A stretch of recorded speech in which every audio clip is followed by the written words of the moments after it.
தொடர் விடுமுறையொட்டி காரைக்கால் மாவட்டம் திருநள்ளாறு சனி பகவான் கோவிலில் பக்தர்கள் கூட்டம் அலைமோதுகிறது. இது பற்றிய விவரங்களை செய்தியாளர் அந்தோணிராஜ் வழங்கிட கேட்கலாம். அந்தோணிராஜ், வணக்கம். பக்தர்களின் கூட்டம் அதிகரிப்பால் கோவில் நிர்வாகம் சார்பில் என்னென்ன சிறப்பு ஏற்பாடுகள் செய்யப்பட்டிருக்கிறது? மேலும் தகவல்களை சொல்லுங்க. காரைக்காலை அடுத்த திருநள்ளாறில் அமைந்துள்ள உலக பிரசித்தி பெற்ற ஸ்ரீ கர்ப்பணேஸ்வர சுவாமி தேவஸ்தான ஆலயத்தில் அனுகிரக மூர்த்தியாக தனி சன்னிதியில் வீட்டிற்கும் சனி பகவானை தரிசனம் செய்ய வாரந்தோறும் சனிக்கிழமையில் ஆயிரக்கணக்கான பக்தர்கள் சாமி தரிசனம் செய்வது வழக்கம்.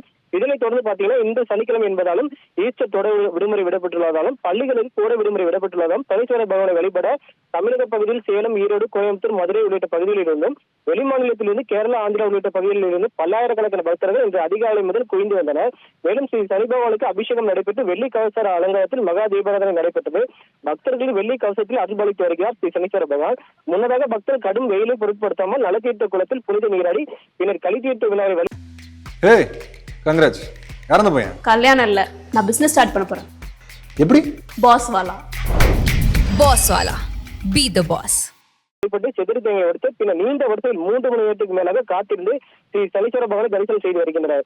சனி பகவானுக்கு உள்ள எல் தீபம் ஏற்று வழிபட்டனர். பக்தர்கள் வெப்பத்திலிருந்து தணிக்க கோவில் நிர்வாக சார்பாக 3 இடங்களில் ஆயிரக்கணக்கான பக்தர்களுக்கு நீர்மூர் வழங்கி வருகின்றனர். பக்தர்கள் நீர்மூர் அருந்தி மகிழ்ச்சியோடு சாமி தரிசனம் செய்து வருகின்றனர். அதிக அளவிலான பக்தர்கள் வருகை தந்துள்ளதால் மாவட்ட முதுநிலை கண்காணிப்பாளர் லட்சுமி சௌஜன்யா தலைமையில் திருநள்ளாறு பகுதியில் 100க்கும் மேற்பட்ட போலீசார் பாதுகாப்பு பணியில் ஈடுபட்டுள்ளனர். பக்தர்கள் எளிதாக சாமி தரிசனம் செய்ய கோயில் நிர்வாகம் சார்பாக சிறப்பு ஏற்பாடும் செய்யப்பட்டுள்ளது. தகவல்களுக்கு நன்றி அந்தோணிராஜ்.